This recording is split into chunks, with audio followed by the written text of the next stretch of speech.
A man stepped into a town where fear had a name, and every debt was paid in bullets. When a legendary drifter met a brilliant thief, the clock started ticking on the most dangerous heist the West had ever seen. One outlaw carried death in his pocket. The other carried a plan that could set a town free or bury it forever. If you're watching from New York, Nashville, or anywhere in between, drop your city in the comments below. Let's see how far this story rides across the map. Hit that like button, settle in, and let me tell you about the day two outlaws walked into hell and decided to rob the devil himself.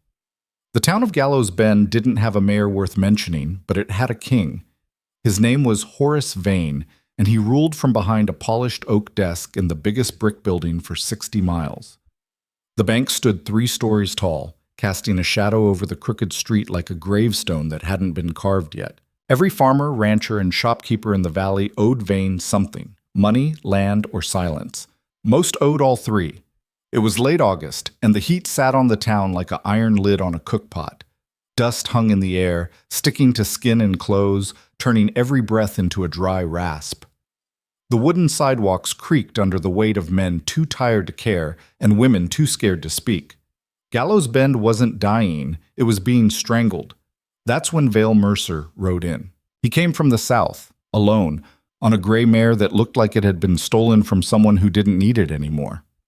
Vale wasn't tall, wasn't broad-shouldered, wasn't the kind of man who turned heads in a saloon, but he had quick eyes, pale green like creek water, and hands that never stopped moving, tapping his saddle horn, adjusting his hat, rolling a silver coin across his knuckles like a magician warming up for a trick.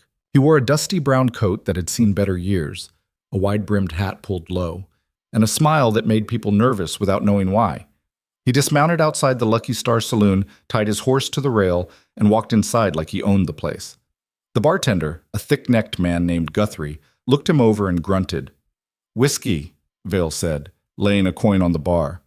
Guthrie poured. Vale drank. The saloon was half empty, just a few ranch hands nursing cheap beer and a card game in the corner that looked more like a funeral than entertainment. No laughter, no music. Just the low hum of men who'd forgotten what hope sounded like. Vale finished his drink and leaned against the bar, letting his gaze drift across the room. He wasn't looking for friends. He was looking for weakness. And in Gallows Bend, weakness was everywhere. "Quiet town," Vale said. Guthrie wiped a glass with a rag that might have been clean a month ago. "Quiet's one word for it." "What's another?" Guthrie glanced toward the door, then lowered his voice. "Strangled." Vale's smile widened. "By who?" "You ask too many questions for a stranger." "I'm a curious man." "Curiosity gets men buried here." Vale tapped the bar. "Another." Guthrie poured. This time he didn't take his eyes off Vale. "You got business in Gallows Bend, or you just passing through?" "Depends." "On what?" "On whether there's anything worth staying for." Before Guthrie could answer, the saloon doors swung open. A man stepped inside and the room went cold. Not quiet. It was already quiet, but the kind of cold that makes men forget how to breathe. The stranger was tall, lean, dressed in black from his boots to his hat. His coat was long, almost touching the floor, and his face was hard as stone. Sharp jaw, deep-set eyes, a scar running from his left temple to his cheekbone like someone had tried to split his skull and given up halfway. He moved without sound, each step deliberate, like a wolf that had already decided who it was going to eat. But it wasn't the man that made the room freeze. It was the watch. He pulled it from his coat pocket, a brass pocket watch, dented and tarnished, hanging from a thin chain. He flipped it open with his thumb, glanced at the face, then snapped it shut. The sound echoed through the saloon like a gunshot. Vale didn't move, but his eyes narrowed. Guthrie leaned close and whispered, "That's Rook Maddox." Vale had heard the name. Everyone west of the Mississippi had heard the name. Rook Maddox was a legend carved from blood and silence. Some said he'd killed 20 men. Some said 50. Some said he didn't count anymore. What everyone agreed on was this: when Rook Maddox pulled out that watch, someone was about to die. Rook walked to the bar, 2 stools down from Vale. He didn't look at anyone, didn't speak, just set the watch on the counter, face up, and waited. Guthrie poured him a whiskey without being asked.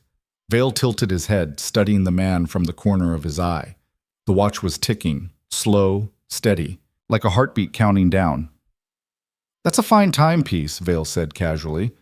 Rook didn't answer. Vale tried again. "You always let strangers know when their time's up, or is today special?" Rook finally looked at him. His eyes were the color of iron. "You Vale Mercer?" Vale blinked. He hadn't given his name to anyone in this town. "Depends on who's asking." "You are." "And you know that how?" Rook picked up the watch, snapped it shut, and slipped it back into his coat. "Because the man who hired me to find you described you down to the coin trick." Vale's hand stopped mid-tap. "Hired you." "That's right." "To do what? Kill me?" "To talk." Vale laughed, but it didn't reach his eyes. "People don't hire Rook Maddox to talk." "They do when they want someone who won't miss." Rook stood, dropping a coin on the bar. "There's a man named Boone. Elias Boone. He's got land north of town, or what's left of it. He wants to meet you." "Why would a rancher want to meet me?" "Because you're a safecracker, and he's got a problem that needs cracking." Vale's mind spun. He'd come to Gallows Bend because the bank was fat and the law was lazy. He'd planned to scout the place, find the weak spots, and slip in and out before anyone knew what hit them. But now someone knew his name, knew his skill, and worse, someone had hired the deadliest man in the territory to deliver a message. "What if I'm not interested?" Vale asked. Rook didn't smile. "Then I walk out that door, Boone loses his land, and you lose the only man in this town who could keep you alive long enough to spend whatever you came here to steal." Vale studied him. No bluff, no threat, just fact. "Where's Boone?" 4 miles north, ranch called Broken Creek." "And you're coming with me?" "I'm paid to make sure you get there." Vale drained his whiskey and stood. "Well then, let's go meet a rancher." Sat. The ride north was silent. Rook led the way on a black stallion that looked like it could run through fire and not flinch. Vale followed on his gray mare, his mind working through a dozen possibilities at once. Who was Elias Boone? Why did he need a safecracker? And why the hell would a man hire Rook Maddox just to play messenger? The land opened up as they left town. Rolling hills, dry grass, the occasional twisted tree clawing at the sky. In the distance, Vale could see the dark line of mountains purple against the horizon. It was beautiful in a brutal kind of way. The kind of beauty that didn't care if you lived or died. After an hour, they reached Broken Creek. It wasn't much. A ranch house with faded paint, a barn that leaned like a drunk, a corral with half the fence posts missing. A few cattle grazed in the distance, too thin to sell. The whole place looked like it was one bad winter away from disappearing. A man stood on the porch, waiting. He was in his 50s, broad across the shoulders, with a gray beard and hands like hammers. He wore a worn shirt, suspenders, and boots that had been patched more times than Vale could count. His face was lined with sun and worry, but his eyes were sharp. "Mercer," the man said.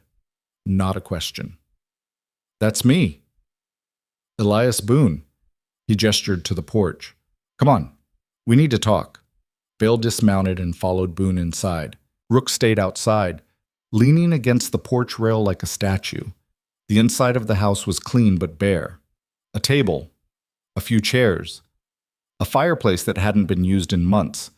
A woman stood by the window, tall, dark-haired, maybe 30, with a face that could have stopped a cavalry charge. She wore a simple dress, sleeves rolled up, and a rifle leaned against the wall beside her. "My daughter Clara," Boone said. Clara didn't smile. She just watched Vale like a hawk watching a snake. Boone sat at the table and gestured for Vale to do the same. "You know why you're here?" "Not yet." Boone leaned back, rubbing his jaw. "You know Horace Vane?" "I know the name." "He owns the bank, owns half the land in the valley, owns the sheriff, the judge, and anyone else with a price." Boone's voice was bitter. 3 years ago, I took a loan to expand my herd. Drought hit, lost most of my cattle, couldn't pay. Vane said he'd give me time. He lied." Clara spoke for the first time. Her voice was low, steady. "He's been raising the interest every month, sending men to pressure us, threatening to foreclose." "How much do you owe?" Vale asked. $12,000. Vale whistled. "That's a lot of cattle." It's a lot of lies, Boone said. I've paid back more than I borrowed, but Vane keeps changing the terms. He wants this land, and he'll do anything to get it. So why not just walk away? Clara's eyes flashed. Because this land is ours. My mother's buried here. My father built this place with his hands. We don't run.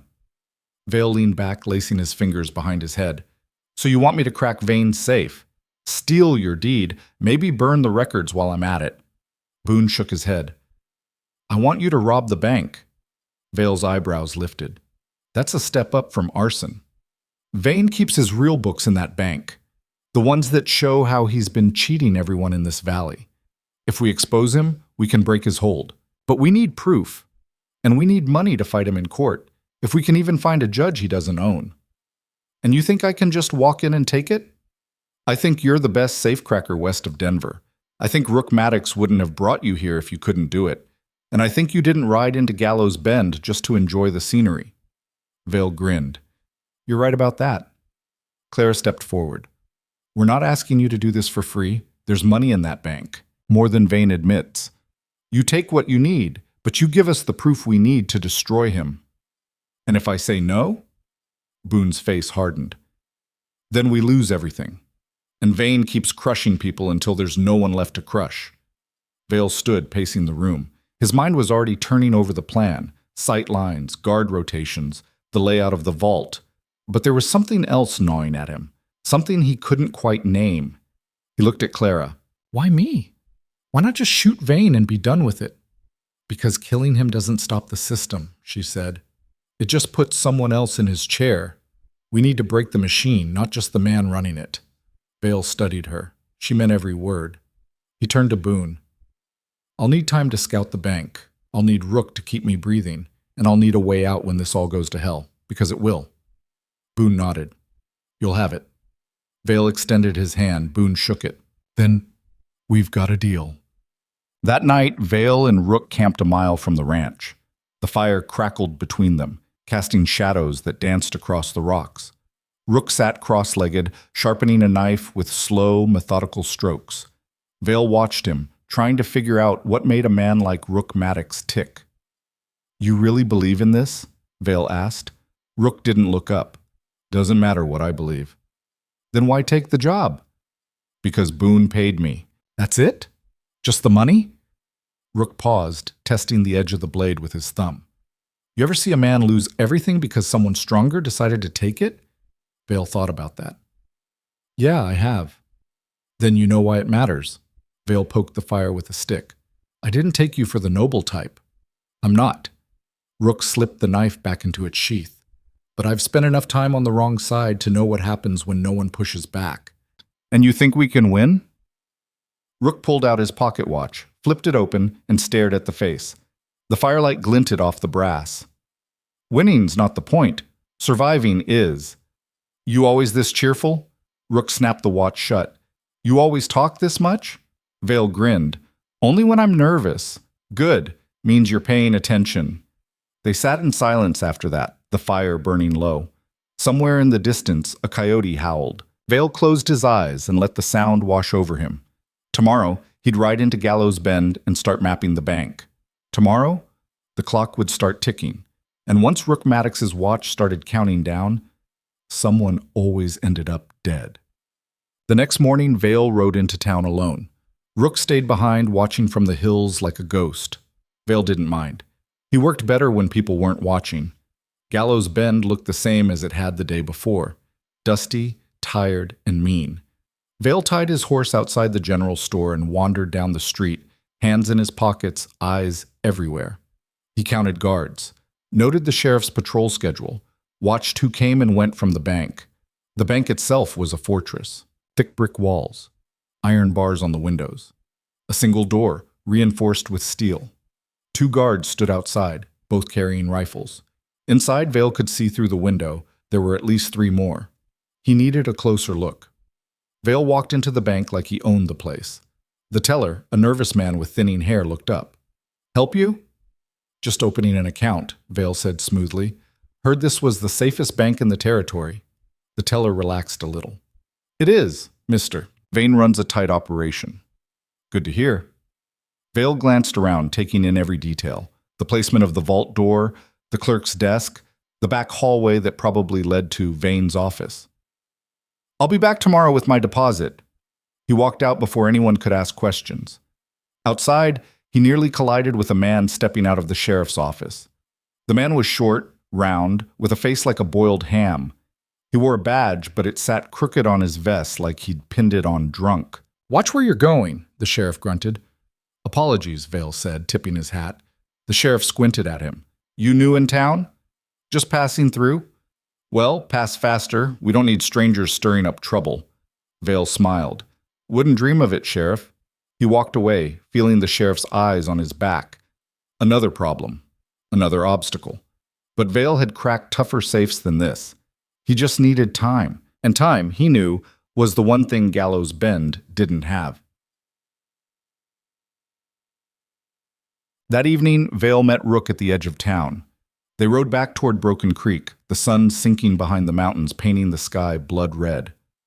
"How's it look?" Rook asked. "Like a death trap," Vale said. "But I've seen worse." "Can you crack it?" "Given enough time, I can crack anything." "How much time?" 3 days, maybe 4. Rook glanced at him. "You don't have 4 days." "Why not?" "Because Vane's hired guns, a gang out of Dodge. They're riding in tomorrow." Vale cursed. "How many?" 8, maybe 10. "And they're coming here why?" "Because Vane's getting nervous. Word is people are starting to talk, starting to push back. He wants to make an example." Vale's jaw tightened. "An example of who?" "Anyone who gets in his way." They rode in silence after that. The stars came out, cold and distant, and the night settled over the valley like a shroud. Vale's mind raced. He'd thought he had time, thought he could scout, plan, and execute. But now the clock was ticking faster than he'd expected. And when the hired guns arrived, Gallows Bend wouldn't just be dangerous. It would be a slaughterhouse. When they reached Broken Creek, Clara was waiting on the porch. She stood when she saw them, her face pale in the lamplight. "We need to talk," she said. Inside, Boone sat at the table, his head in his hands. He looked up when they entered, and Vale saw something he hadn't seen before. Fear. "What happened?" Vale asked. Boone's voice was rough. "Vane's men came by this afternoon, said if I don't sign over the land by tomorrow, they'll burn the ranch to the ground." Clara's fists clenched. "They shot one of our steers, left it in the yard as a warning." Vale looked at Rook. Rook's face was stone. "We don't have time for a slow plan," Clara said. "We need to act now." Vale shook his head. "If we rush this, we all die. If we wait, we lose everything," she shot back. "She's right," Boone said quietly. "We're out of time." Vale paced the room, his mind spinning. Every instinct told him to walk away, to take his horse and ride west until Gallows Bend was just a bad memory. But he looked at Clara, at the fire in her eyes, the steel in her spine, and something shifted. He'd spent his whole life running, stealing, surviving. But for once, he wanted to do more than just survive. He wanted to win. "All right," Vale said. "Here's what we do."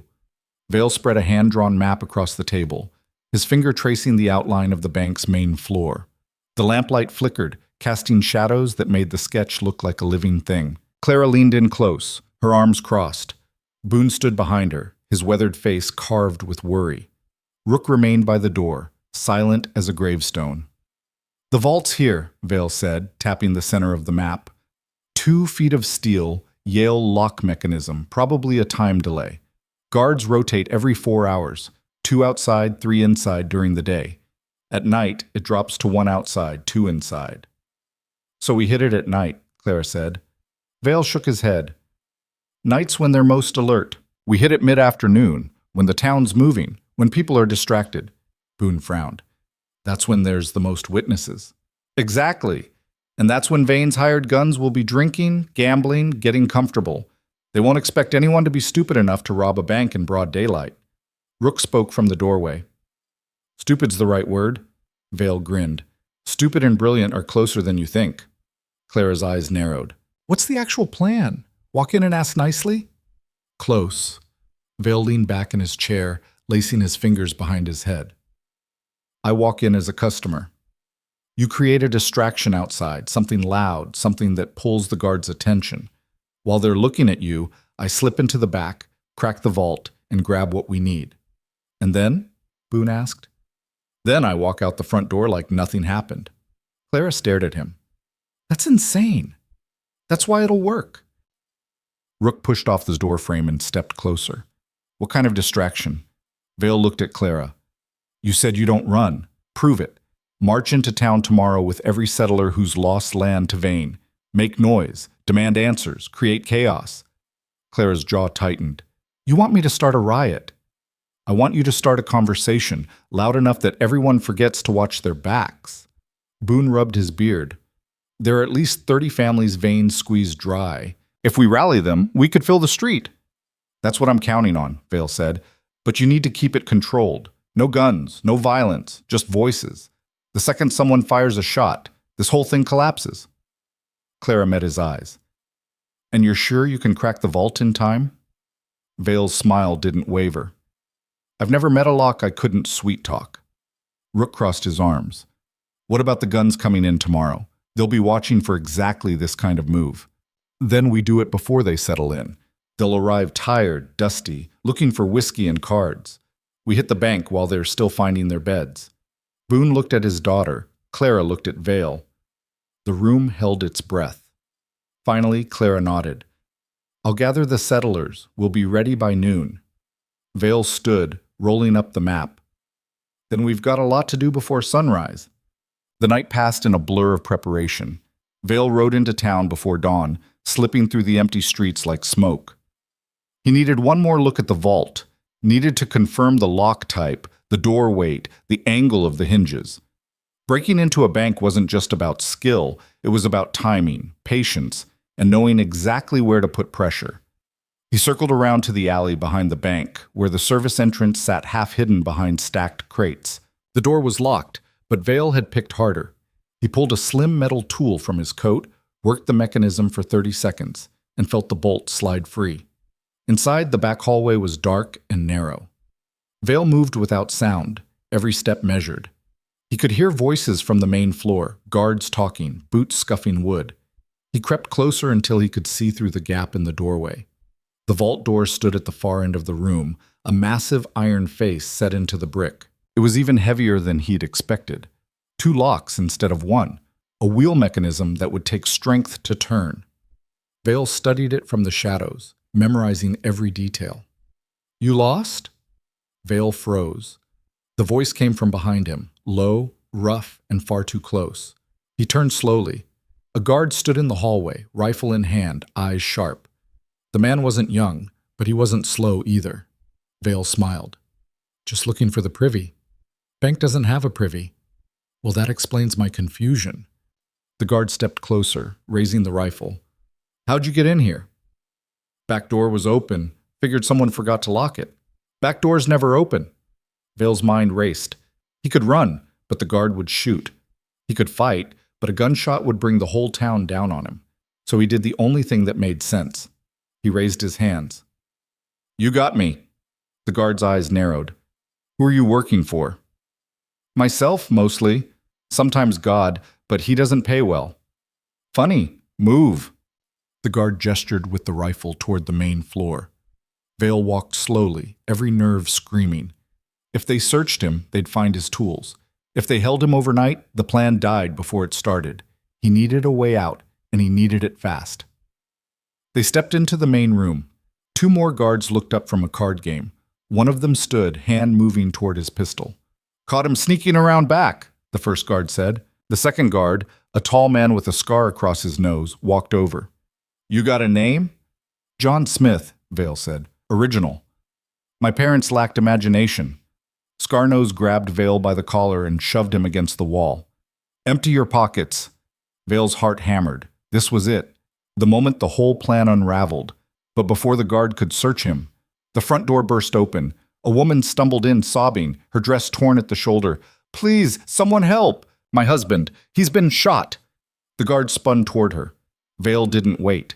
He twisted free, drove his elbow into Scarnose's ribs, and bolted for the back hallway.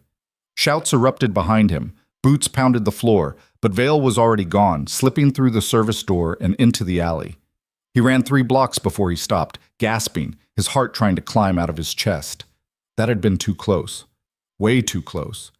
But as he caught his breath, he realized something. The woman in the bank. He'd seen her before.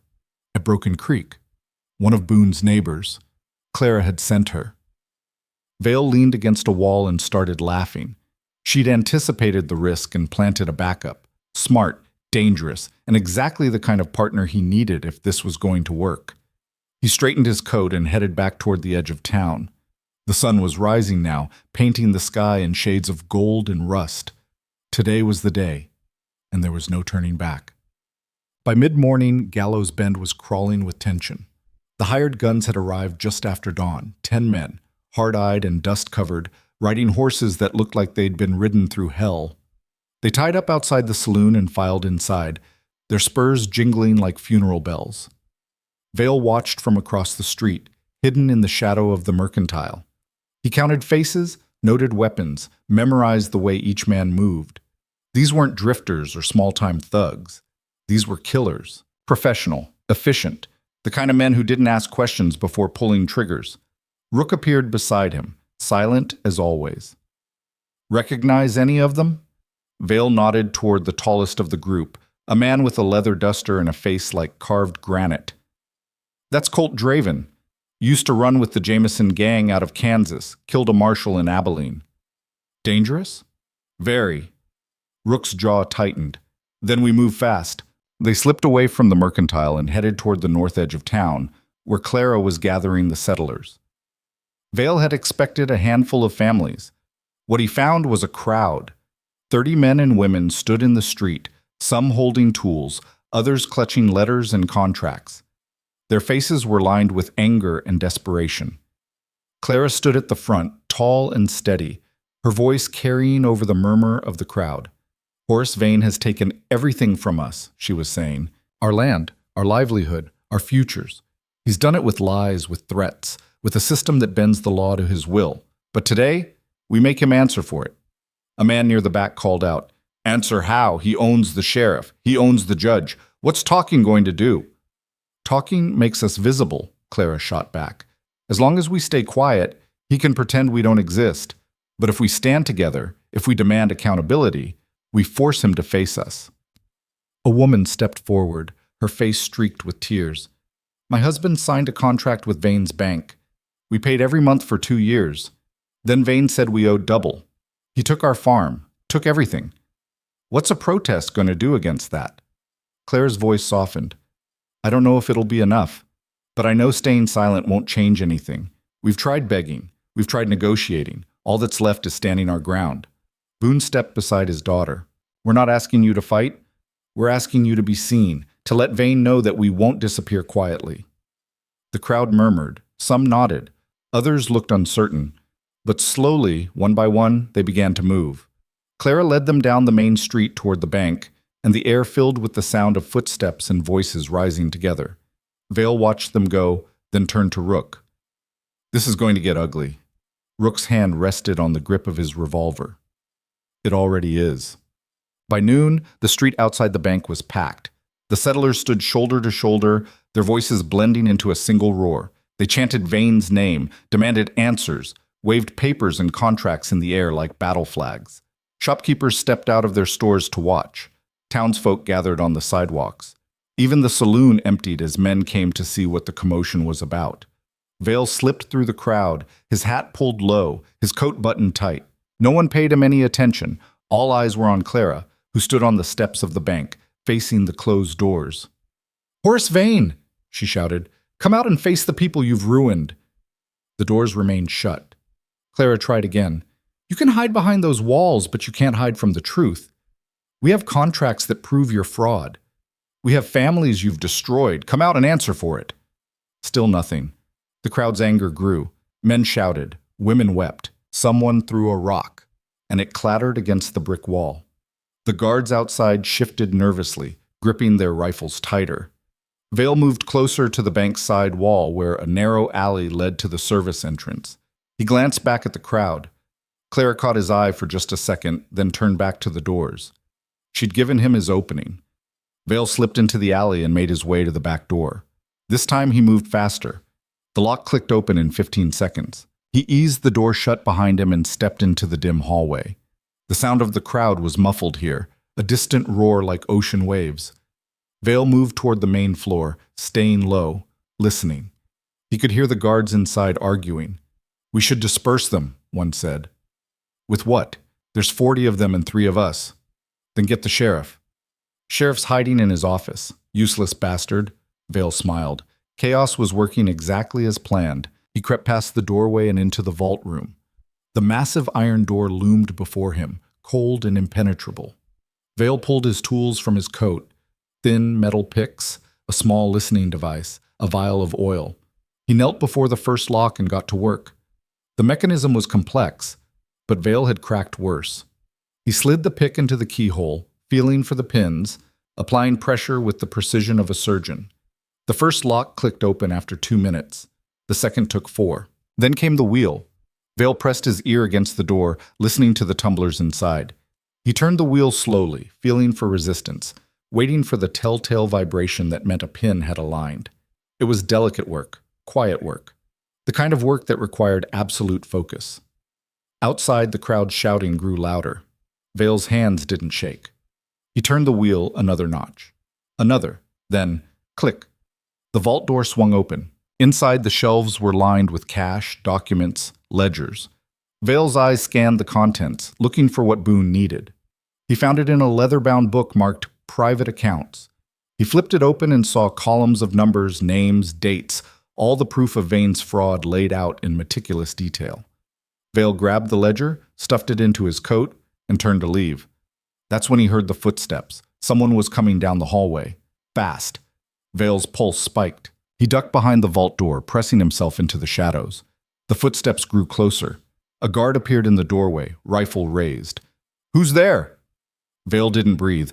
The guard stepped into the room, sweeping the rifle from side to side. His eyes landed on the open vault. "Son of a—" Vale moved. He lunged from the shadows, grabbing the rifle barrel and twisting hard. The guard stumbled, and Vale drove his knee into the man's gut. The guard dropped, gasping, and Vale caught the rifle before it hit the floor. He stood over the guard, breathing hard. The man groaned, clutching his stomach. Vale hesitated. He could knock him out, tie him up. But there was no time. The other guards would hear the commotion any second, so Vale did the only thing he could. He ran. He bolted down the hallway, through the service door, and into the alley. Behind him, shouts erupted. The alarm had been raised. Vale sprinted towards the main street, the ledger pressed against his chest. He burst out of the alley and into the crowd just as the bank doors flew open. Horace Vane stood on the steps. He was a tall man, immaculately dressed in a black suit and polished shoes. His hair was slicked back, his mustache trimmed to perfection. But his eyes were the color of ice, cold and calculating. "Enough!" Vane's voice cut through the noise like a blade.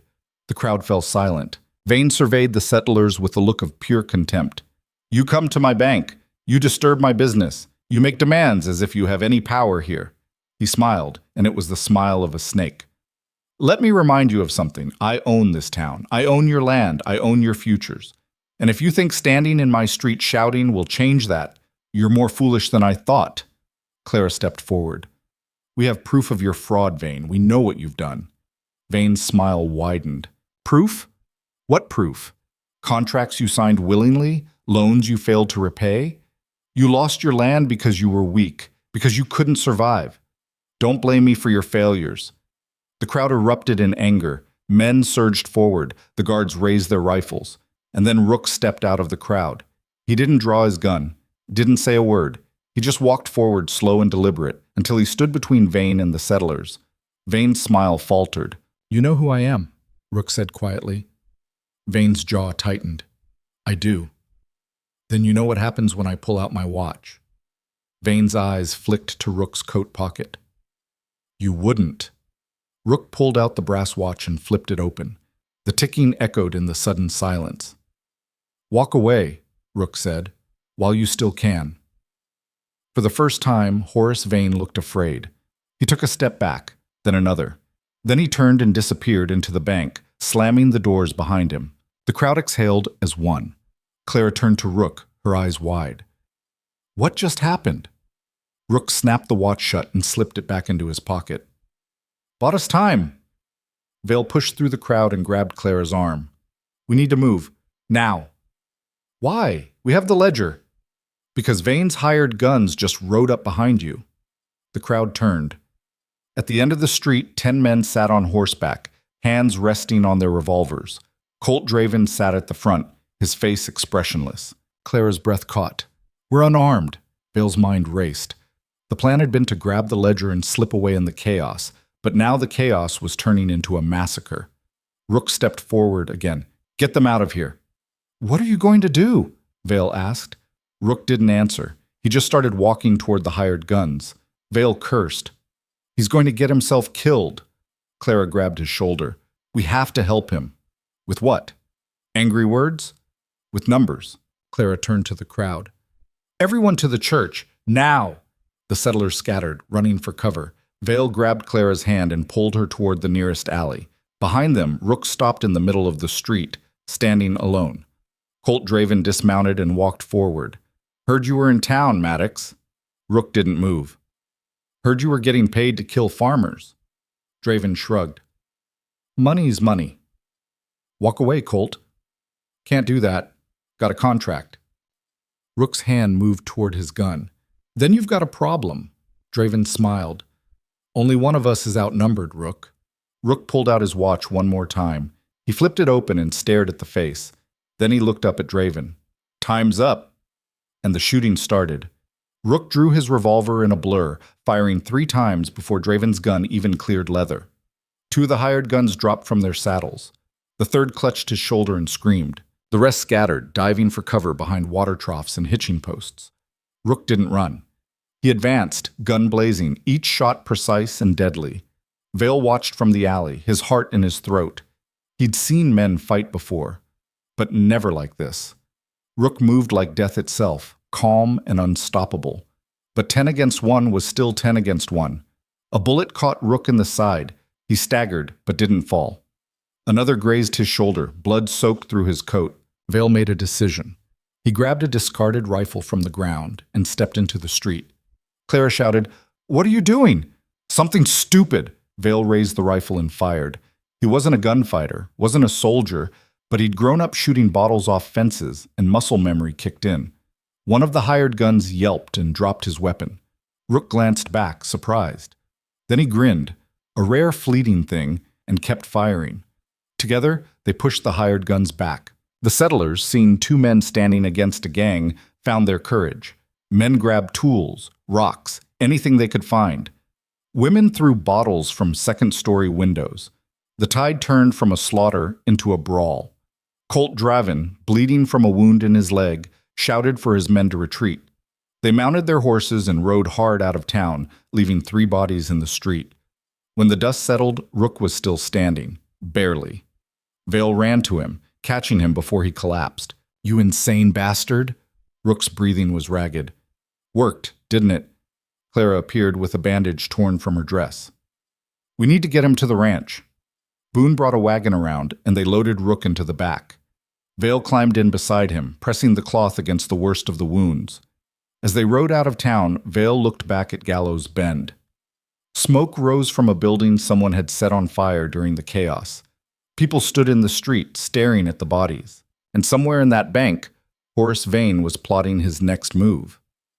Vale pulled the stolen ledger from his coat and flipped through the pages. Everything was here. Every lie. Every stolen dollar. Every ruined life. They had the proof. But the war was just beginning. The wagon rattled over the rough road, every bump sending fresh blood seeping through the bandages wrapped around Rook's torso. Vale kept pressure on the worst wound, his hands slick and red, while Clara drove the horses hard toward Broken Creek. Rook's breathing was shallow, his face pale beneath the dust and gunpowder residue. Stay with me, Vale said, his voice tight. You don't get to die after pulling a stunt like that. Rook's eyes flickered open. Wasn't planning on it. Good. Because I need you alive to explain what the hell you were thinking. A ghost of a smile touched Rook's lips. Thought that was obvious. Clara glanced back from the driver's seat. How bad is it? Vale examined the wounds. One bullet had passed clean through Rook's side, missing anything vital. The other had lodged in his shoulder, shallow but bleeding heavily. He'll live, if we can stop the bleeding. Then stop talking and apply more pressure, Clara snapped. Vale did. The rest of the ride passed in tense silence, broken only by the creaking of the wagon and Rook's labored breathing. When they finally reached the ranch, Boone was already waiting on the porch, a makeshift medical kit in his hands.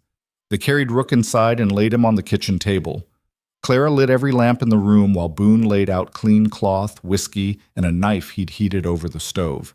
Vale had seen bullet extractions before, but never on someone he actually gave a damn about. Boone poured whiskey over the wound and Rook didn't flinch. The old rancher worked with steady hands, probing for the bullet with the tip of the knife. Rook's jaw clenched, tendons standing out like steel cables, but he made no sound. Got it, Boone muttered. He pulled the flattened piece of lead free and dropped it into a tin cup with a clink. Then he poured more whiskey, packed the wound with clean cloth, and bound it tight. When it was done, Rook sat up slowly, his face sheened with sweat. Appreciate it. Don't thank me yet, Boone said. You just started a war. Rook reached for his coat and pulled out the brass pocket watch. He checked the time, snapped it shut, and slipped it back into his pocket. War was already started. We just stopped pretending it wasn't. Vale leaned against the wall, arms crossed. The ledger sat on the counter beside him, its pages filled with damning evidence. We got what we came for. Proof of everything Vane's done. But Colt Draven's still out there, and he's going to come back with reinforcements. Clara paced the room, her hands balled into fists. Then we use the ledger. Take it to the territorial marshal. Show him what Vane's been doing. Marshall's 3 days' ride from here, Boone said. And even if we reached him, there's no guarantee he'd act. Vane has money. Money buys influence. Vale picked up the ledger and flipped through its pages. This isn't just about influence. This is fraud, theft, coercion. If we can get this in front of the right people, Vane's empire collapses. And if we can't? Clara asked. Vale met her eyes. Then we burn it down ourselves. The room fell silent. Outside, the sun was setting, painting the sky in shades of amber and blood. The wind carried the smell of dust and distant smoke. Rook stood, testing his weight. There's another option. Which is? Vale asked. We don't take the fight to Vane, we make him come to us. Clara frowned. What are you talking about? Rook walked to the window and stared out at the darkening valley. Vane hired Draven to scare the settlers, to make an example. He expected you to scatter. Instead, you stood your ground. Now he's wounded, not physically, but in reputation. He can't let that stand. So he'll come after us, Boone said slowly. With everything he has, Rook confirmed. And when he does, we'll be ready. Vale's mind raced. It was a dangerous gamble, but Rook was right. Vane couldn't afford to look weak. He'd send Draven back with more men, more guns, and orders to finish what they'd started. But if they could anticipate that move, if they could turn Vane's aggression against him, they might just survive. We'd need to fortify this place, Vale said. Turn the ranch into a stronghold. Boone nodded. We've got rifles, some ammunition, not enough to hold off a siege, but enough to make them think twice. Clara's voice was sharp. And what about the settlers? The people we rallied in town? Vane will go after them too. Then we bring them here, Rook said. Anyone who stood with you today is a target. Gather them, arm them, make this ranch the line Vane can't cross. Vale could see the plan taking shape. It was risky as hell, but it had one advantage. It put them in control of the battlefield. How long do we have? Rook checked his watch again. Draven's wounded and short on men. He'll need to regroup, recruit, get his orders from Vane. 2 days. Maybe 3. Then we move tonight, Clara said. She turned to her father. Get word to every family that was in town today. Tell them to come here. Bring food, weapons, whatever they can carry. We make our stand together. Boone gripped his daughter's shoulder. You sure about this? Clara's eyes blazed. I'm tired of running, tired of losing. If Vane wants a fight, we'll give him one. Vale felt something shift in his chest. He'd spent years drifting from town to town, taking what he needed and disappearing before anyone could pin him down. But standing in that ranch house, looking at these people who refused to break, he realized he didn't want to run anymore either. "All right," he said, "let's build a fortress." By midnight, Broken Creek had transformed. Families arrived in wagons and on horseback, carrying bundles of supplies, children clinging to their sides. The ranch house filled with voices. The barn became a makeshift barracks, and the corral turned into a council ground where men and women gathered to plan. Vale worked alongside Boone and a handful of ranch hands to reinforce the perimeter. They stacked hay bales into firing positions, dug shallow trenches, and positioned water barrels to fight fires. It wasn't a military installation, but it would slow down anyone stupid enough to charge straight in. Clara organized the families, assigning tasks and responsibilities. Women who'd never held a rifle learned to load and aim. Men who'd only ever worked soil learned to watch for movement in the dark. Children were taught where to hide if shooting started. Rook moved through the camp like a ghost, checking sight lines, identifying weak points, offering quiet advice. Despite his wounds, he didn't rest. Vale watched him and realized something. This man, this legend wrapped in blackened silence, cared. Maybe not in the way most people cared, but in his own fierce, uncompromising way. As dawn approached, Vale found himself standing beside Clara on the porch. The valley stretched out before them, dark and still. Somewhere out there, Horace Vane was plotting. Somewhere out there, Colt Draven was gathering his forces. "You think we can win?" Clara asked quietly. Vale thought about the ledger, about the proof they'd stolen, about the people huddled in the barn who'd lost everything and still chose to fight. "I think we already won something." "What's that?" "We stopped being afraid." Clara looked at him, her expression unreadable. Then she smiled, small and sad. "You're not what I expected, Vale Mercer." "What did you expect?" "A thief, a con man, someone who'd take the money and run." Vale shrugged. "I'm still all those things." "Maybe. But you're also standing here." Before he could respond, Rook appeared in the doorway. "Rider coming?" Vale's hand went to his gun. "Draven?" "Too fast, too reckless." Rook pointed toward the road. A single horse was galloping toward the ranch, its rider bent low over the saddle. Clara stepped off the porch. "That's Maggie Holt. She runs the boarding house in town." The woman reined in hard, her horse lathered and wild-eyed. She slid from the saddle and stumbled toward them. "Vane," she gasped. "He's moving tonight." Vale's blood went cold. "Tonight? You said we had 2 days." Maggie shook her head, gulping air. "He brought in more guns, a whole gang from Dodge. 30 men, maybe more. They're loading wagons with dynamite, torches, weapons. They plan to burn you out before sunrise." The porch erupted in motion. Boone shouted orders. Men grabbed rifles. Women herded children into the root cellar beneath the house. Vale's mind raced through scenarios, each one worse than the last. 30 men, dynamite, torches. This wasn't a raid. It was an execution. Rook's voice cut through the chaos. "Everyone inside, barricade the doors, no lights, no noise." Clara turned on him. "We can't just hide." "We're not hiding, we're waiting." Vale understood. In the dark, with no lights to aim at, the attackers would have to come close. And close meant vulnerable. "He's right. We make them work for it. Every step. Every inch." Boone nodded grimly. "Positions. Now." The families moved with surprising discipline, filing into the house and barn, dousing lamps, taking up spots behind windows and walls. Vale checked his revolver, then grabbed a rifle from the rack. Beside him, Clara loaded a shotgun with steady hands. Rook stood at the window, watching the road. His pocket watch was in his hand, open, ticking softly in the darkness. "How long?" Vale asked. "They'll move just before dawn, when we're tired, when we think maybe they're not coming." "You've done this before." "More times than I can count." Vale studied the man's profile, the hard lines of his face, the scar that ran from temple to cheek. "Why do you do it? Fight for people you don't know?"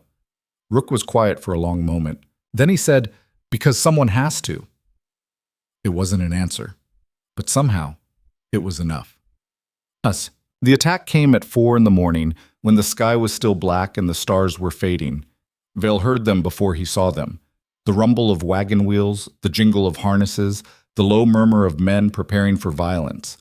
He pressed his face to the window and saw shapes moving in the darkness, dozens of them, spreading out in a wide arc around the ranch.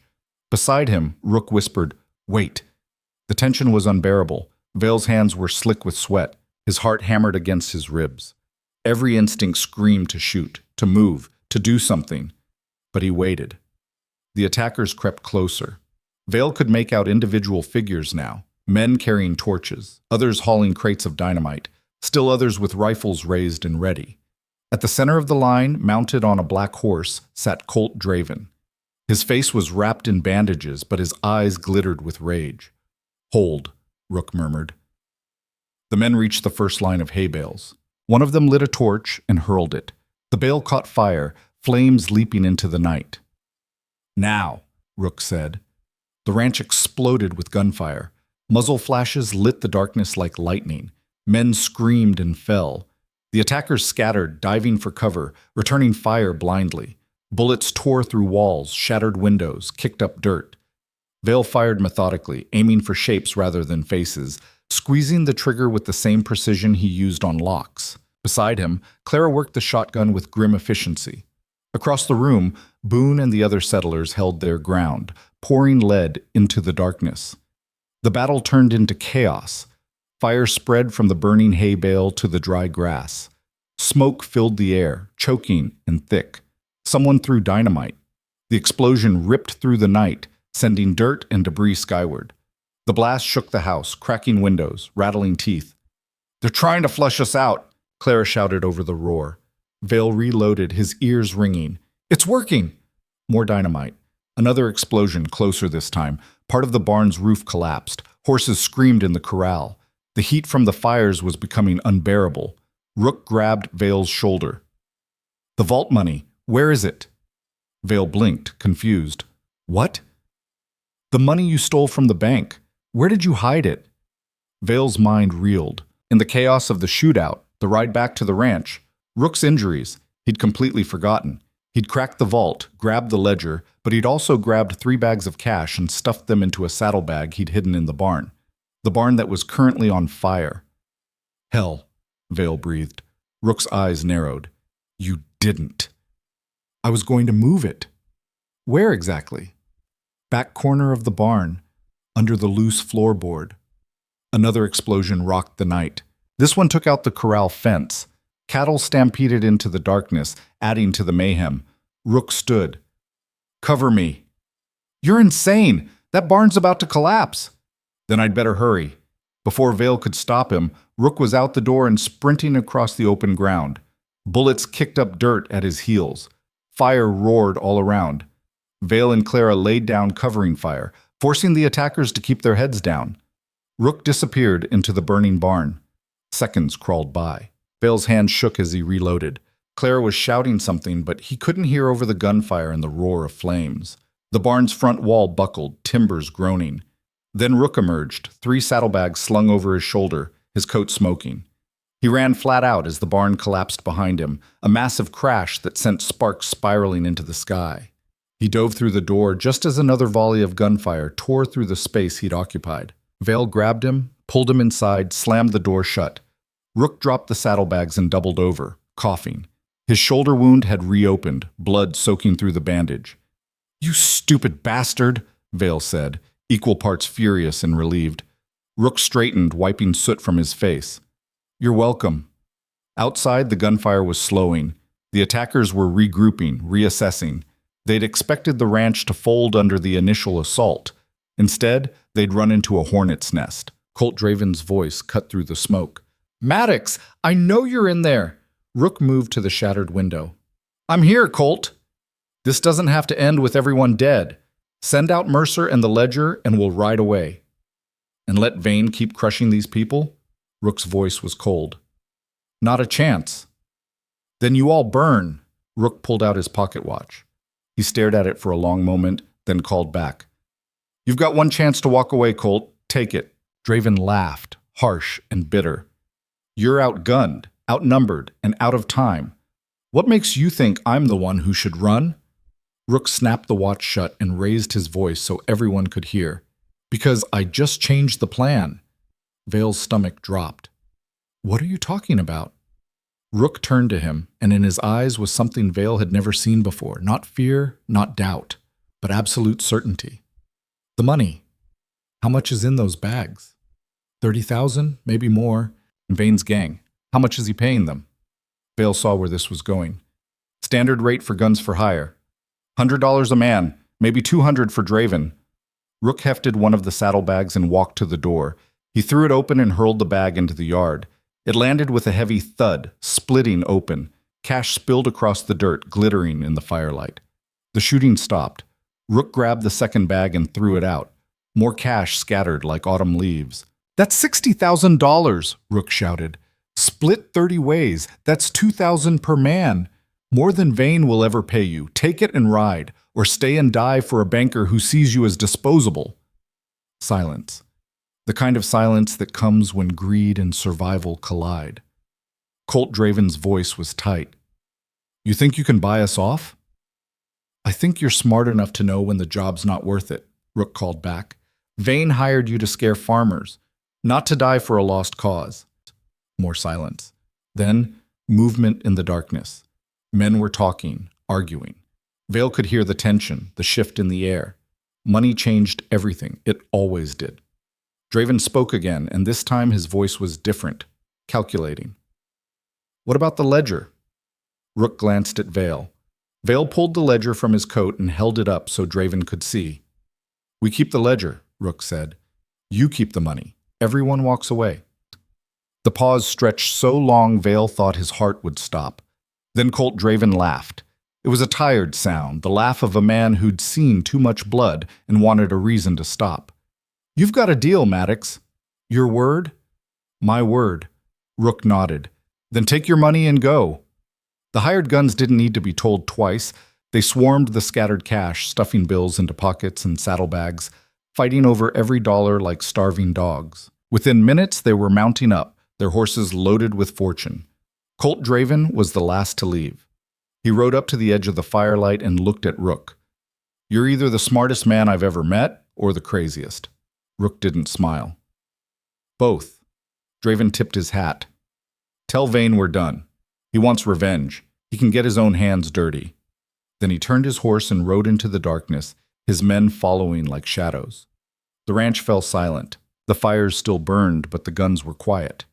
The settlers emerged slowly, staring at the carnage, at the scattered cash the hired guns had missed, at the barn reduced to ash. Clara walked up beside Rook, her face streaked with soot and tears. You just gave away a fortune. Rook looked at her, then at the families huddled together, alive and whole. No, I just bought something worth more. Vale stepped outside, surveying the damage. The barn was gone, the corral was shattered, but the house still stood. The people still stood. He looked at the ledger in his hands, all the proof they needed to destroy Horace Vane, all the evidence of his crimes, his lies, his stolen empire.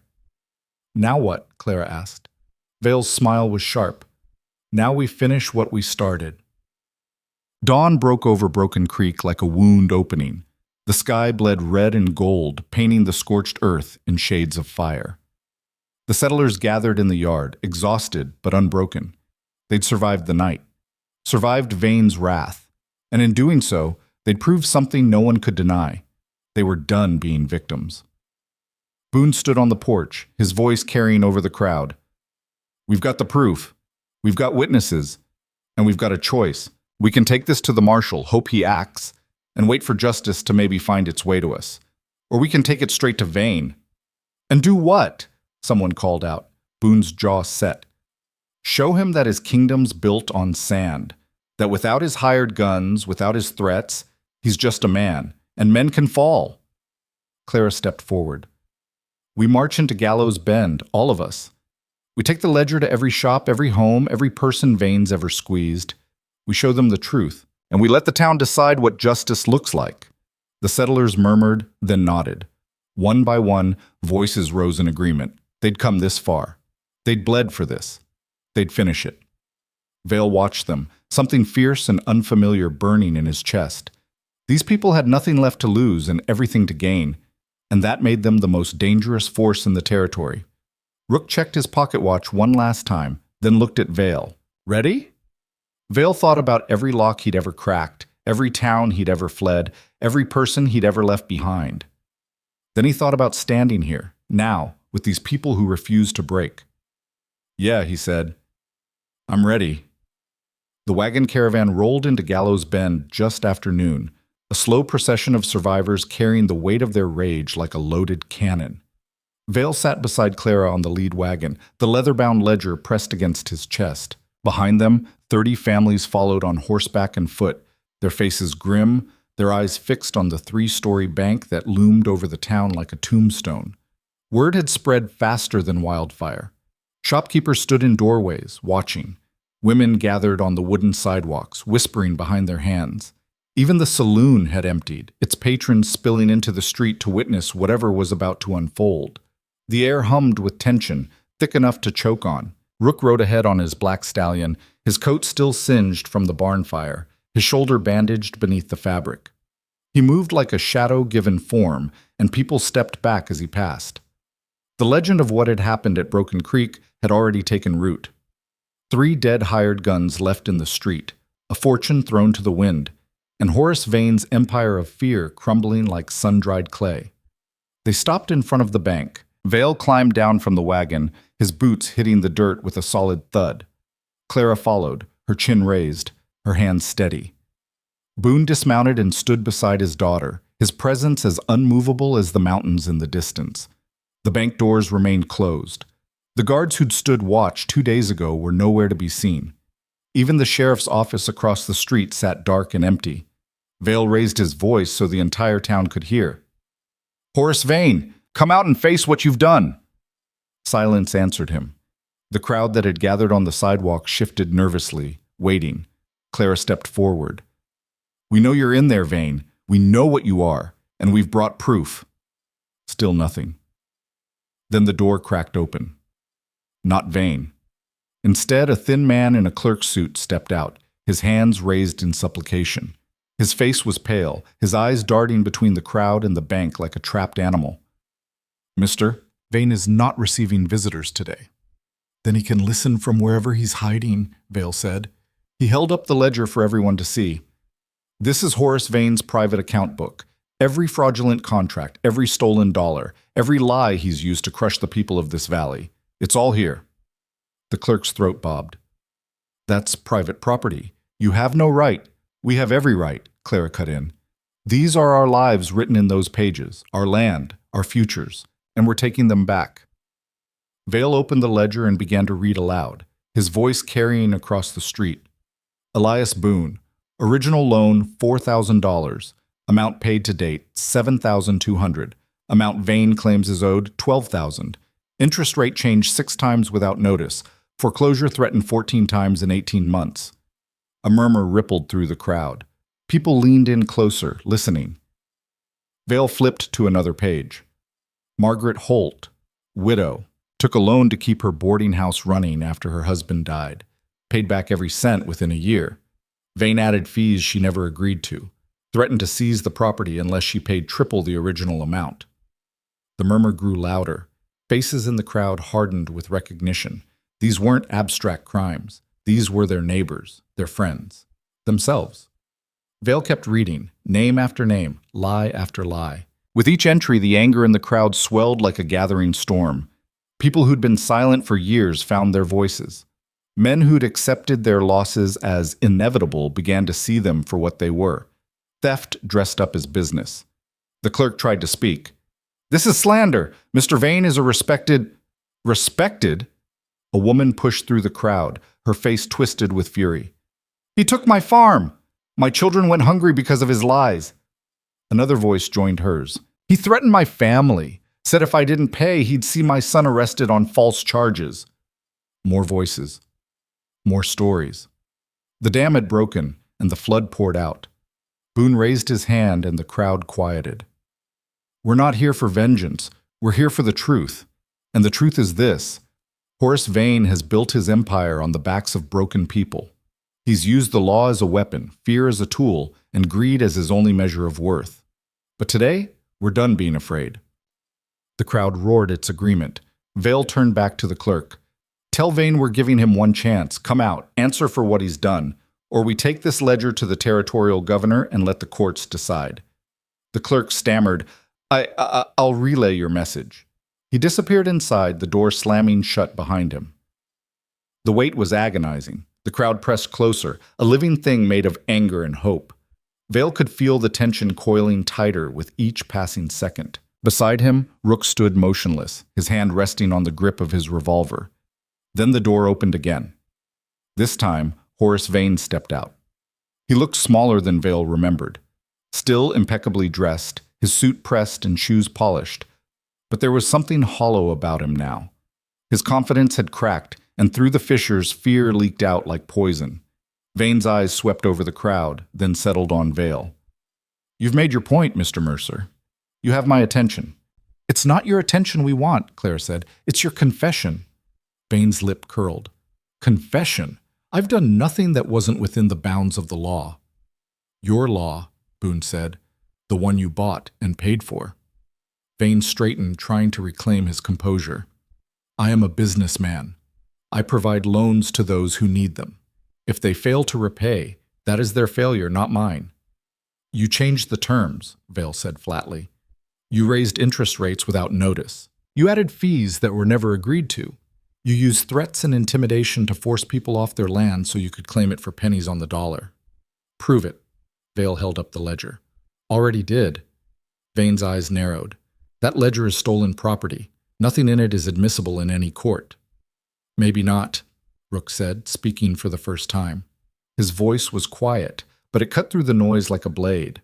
But it's admissible in the court of public opinion, and that's the one that matters right now. Vane turned to face Rook, and for a moment something like recognition passed between them. Two men who understood power and its cost. You think you've won, Maddox? You think exposing me changes anything? There will always be men like me. The strong take from the weak. That's how the world works. Not anymore, Clara said. Not here. Vane laughed, but it was brittle. You're deluding yourself. These people, he gestured to the crowd. They'll forget. They'll go back to their farms and their shops, and in 6 months they'll need money again. And who will they turn to? Me. Because I'm the only one who has it. You had it, Vale corrected, but Colt Draven and his men rode off with most of your vault last night, $30,000 give or take. And what they didn't take, we did. Vane's face went white. You're lying. Vale pulled out a stack of bills from his coat and tossed it at Vane's feet. Do I look like I'm lying? For the first time, Horace Vane looked truly afraid. His empire wasn't just crumbling, it was already gone. The money, the hired guns, the fear that kept people in line, all of it stripped away. The crowd sensed it too, the shift in power. The moment when a king realizes his throne is made of paper. Vane's voice turned desperate. The sheriff will arrest you, all of you. Theft, assault, destruction of property. The sheriff's gone, Rook said. Rode out this morning, took his badge and left it on the desk.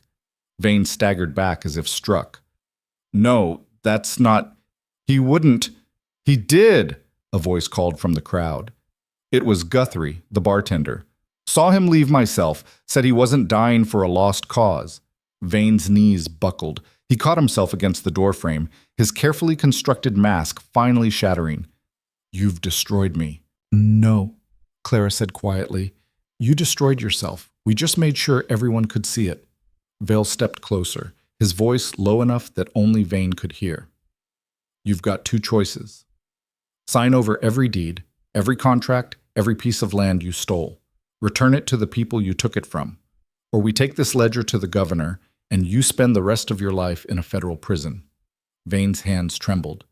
If I sign, I have nothing. You'll have your life. That's more than you deserve. For a long moment, Vane just stood there, broken and small. Then he nodded, a barely perceptible movement. Vale turned to the crowd. Get me a witness, someone who can verify what's about to happen. A man stepped forward, a judge from a neighboring county who'd come with the settlers. He was old, gray-bearded, but his eyes were sharp. I'll witness it. They moved inside the bank, the crowd pressing in behind them. Vane sat at his desk, his hands shaking as he pulled out stacks of contracts and deeds. One by one, he signed them over, transferring ownership back to the families he'd stolen from. Clara read each name aloud, and as she did, people in the crowd wept. It took hours. The sun moved across the sky, casting long shadows through the bank's windows. But no one left. They stayed, bearing witness, making sure every signature was real, every contract legitimate. When it was done, Vane sat slumped in his chair, a hollow shell of the man who'd ruled Gallows Bend with an iron fist. Vale gathered the contracts and handed them to Boone. These belong to the people now. Boone took them with reverence. What about him? They all looked at Vane. He didn't even have the strength to lift his head. Rook spoke, his voice carrying the weight of finality. Let him go. Clara spun toward him. What? After everything he's done? He's finished, Rook said. No money, no power, no protection. He's just a man now, and men like him don't survive long without the things that made them dangerous. Vale understood. Killing Vane would make him a martyr. Imprisoning him would tie them up in courts for years. But letting him walk away, broken and exposed, was a fate worse than either. He'd spend the rest of his life watching everything he'd built turn to dust. Clara looked at her father. Boone looked at the settlers. Slowly, reluctantly, they nodded. Get out, Clara said to Vane. Leave this town and don't come back. Vane stood on shaking legs. He walked to the door, every step a labor. The crowd parted, silent now, watching him go. He didn't look back. He just walked down the street, a ghost haunting his own ruin. When he was gone, the street erupted. People cheered, wept, embraced. The weight that had pressed down on Gallows Bend for years had finally lifted. The air tasted different, lighter, free. Vale stood apart from the celebration, watching. Clara found him, her eyes bright with tears. We did it. You did it, Vale corrected. I just cracked a lock. You did more than that. She took his hand, and the touch sent something electric through him. You stayed. Vale looked at her, really looked, and saw someone who'd been tested by fire and emerged as steel. Yeah, I guess I did. Rook appeared beside them, his face unreadable. It's not over. Vale's smile faded. What do you mean? Vane's broken, but he's not stupid. Men like him don't go quietly. He'll try something, one last move to burn it all down if he can't have it. Clara's jaw set. Then we'll be ready. But even as she said it, Vale felt a chill run down his spine. Rook was right. Desperate men were the most dangerous kind, and Horace Vane had just lost everything. Night fell over Gallows Bend like a curtain. The celebrations continued in the saloon, the streets, the homes where families gathered to read contracts that finally bore their own names. But Vale couldn't shake the unease that gnawed at his gut. He found Rook standing outside the bank, staring at the empty building. You feel it too? Rook nodded. He's still in town, somewhere. How do you know? Because I would be. Oh! Rook pulled out his pocket watch, checked the time, then closed it with a decisive snap. He's going to burn it. Vale's blood ran cold. Burn what? The town. If he can't have it, he'll make sure no one else can either. Before Vale could respond, a woman's scream tore through the night. Both men spun toward the sound. Smoke was rising from the general store, thick and black. Flames already licking through the windows. Fire! Someone shouted. Fire! People poured into the streets, grabbing buckets, forming chains to the water pump. But Vale wasn't watching them. He was watching the shadows, looking for movement, for the man who'd set the blaze. There. A figure darted between buildings, heading toward the livery stable. Vale ran. He heard Rook's footsteps behind him, solid and sure. They reached the stable just as another fire erupted, hay bales going up like torches. Inside, horses screamed and kicked at their stalls. Vane stood in the center of the inferno, a torch in each hand, his face illuminated by the flames. He looked like a demon, his eyes wild, his suit covered in soot and ash. If I can't have this town, no one will. It's over, Vane, Vale shouted. You can't win. I already lost. Vane hurled a torch into a pile of hay. The flames roared higher. But I'll make sure you lose too. Rook drew his gun, but the smoke was too thick, the flames too bright. He couldn't get a clear shot. Vale made a decision. He charged into the stable, dodging burning beams and panicked horses. Vane saw him coming and threw the second torch. Vale ducked, felt the heat sear past his head, and tackled Vane to the ground. They grappled in the dirt and ash, fists flying. Vane fought with the fury of a man with nothing left to lose. He landed a punch that split Vale's lip, another that cracked against his ribs. But Vale had spent years surviving on the edge, and he knew how to take a beating. He drove his knee into Vane's stomach, then grabbed the man by his collar and hauled him toward the door. Rook appeared, helping drag Vane out of the burning stable. They threw him into the street just as the roof collapsed, sending a column of sparks into the night sky. Vane lay gasping, defeated utterly. The townspeople surrounded him, their faces hard. This time, there would be no mercy. Clara stepped forward, a rope in her hands. "Tie him up. We'll hold him until the marshal arrives." Boone and several other men secured Vane, binding his hands and feet. He didn't resist. He just stared at the burning stable, at the town that had rejected him, and laughed. It was a broken sound, empty of humor. "You think you've won," he rasped, "but you'll see. Without me, this town will fall apart. You need men like me." Clara crouched beside him, her voice cold. "No, we needed each other, and that's something you never understood." She stood and walked away, leaving Vane to his laughter and his ruin. The fire brigade worked through the night, dousing flames, saving what they could. By dawn, the general store was a smoldering shell, and the livery stable was gone. But the bank still stood. The homes still stood. The people still stood. Vale sat on the steps of the bank, exhausted, his clothes reeking of smoke. Rook sat beside him, equally spent. They didn't speak. There was nothing left to say. Clara approached, 2 tin cups of coffee in her hands. She offered one to each of them. "Thought you could use this." Vale took it gratefully, the warmth seeping into his hands. "Is everyone all right?" A few burns, some smoke inhalation, but no one died. She sat down beside them. "Vane's locked in the root cellar beneath the courthouse. The marshal's been sent for. He'll hang for this." Vale nodded. Justice would be served, not the kind Vane had twisted to his own ends, but real justice. The kind that comes from a community deciding it's had enough. Rook stood, testing his wounded shoulder. "I should go." Clara looked up sharply. "Go? Where?"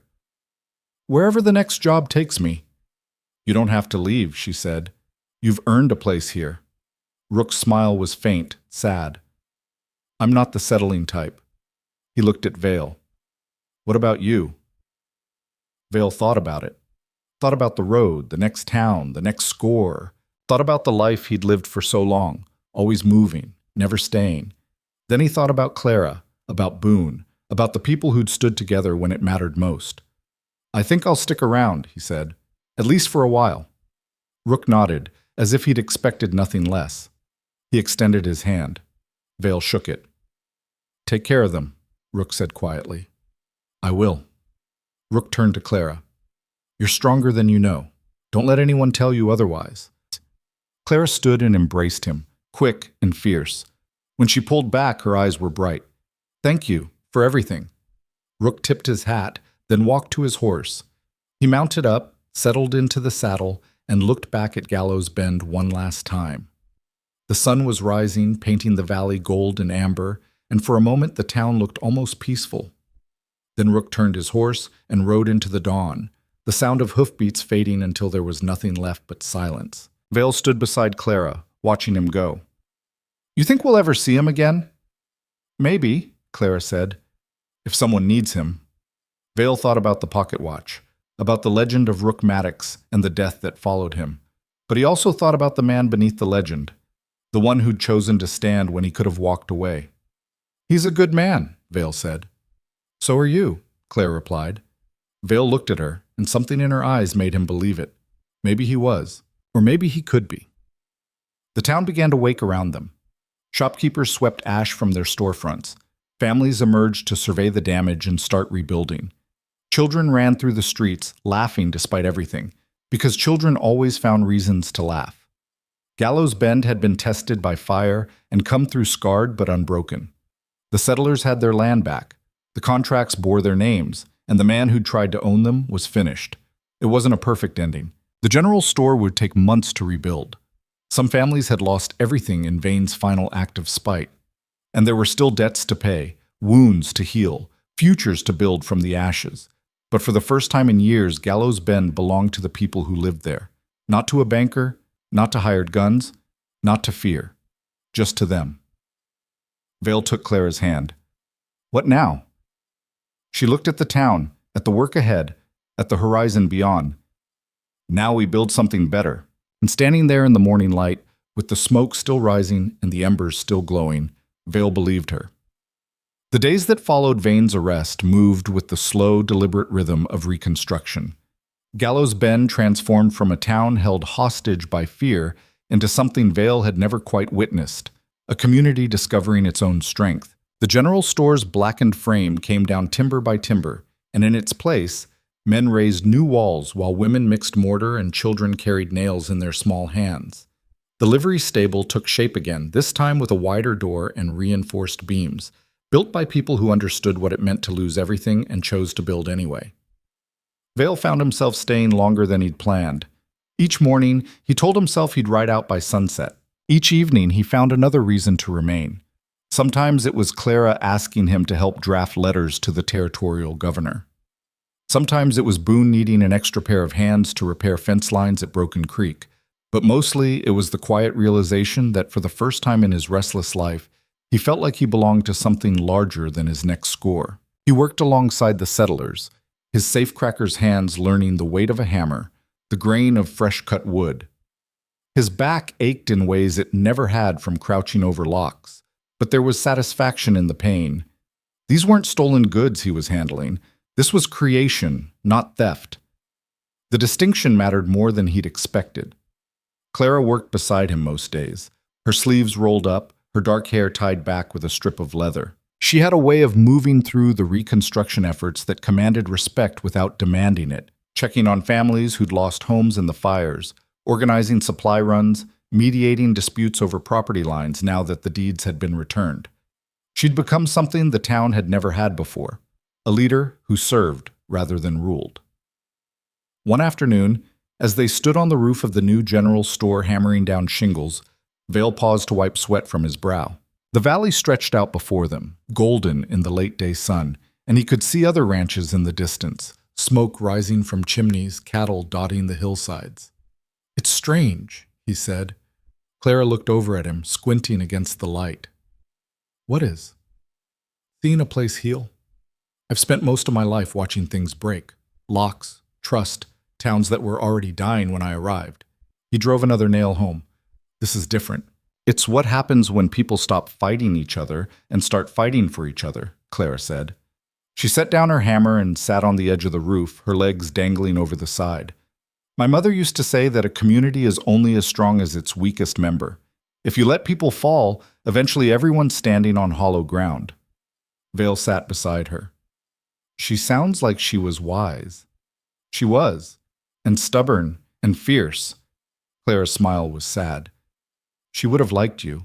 A thief and a liar? A man who chose to stay when staying was harder than running." Vale didn't know what to say to that, so he said nothing. They sat in comfortable silence, watching the town stitch itself back together, and he realized this was what peace felt like. Not the absence of conflict, but the presence of purpose.